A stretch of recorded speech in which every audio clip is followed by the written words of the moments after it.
रमाई आपल्या समोर मांडलेली आहे,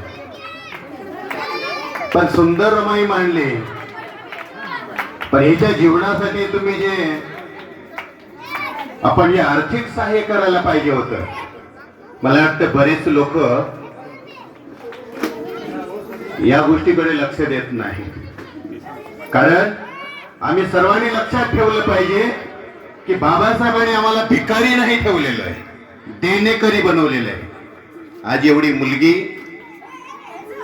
हिचं पुढचं शिक्षण आहे, त्याच्यासाठी आपण सर्वांनी तिचे माता पिता बनून तिला पुढच्या जीवनासाठी आपण सर्वांनी सहकार्य करणं गरजेचं आहे.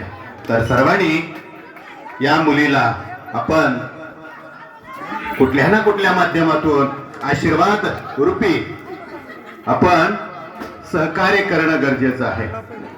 तर या ठिकाणी हा सुंदरसा कार्यक्रम या ठिकाणी भारतीय बौद्ध महासभेच्या माध्यमातून संपन्न झाला.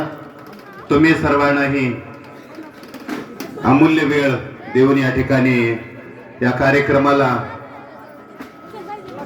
चांगली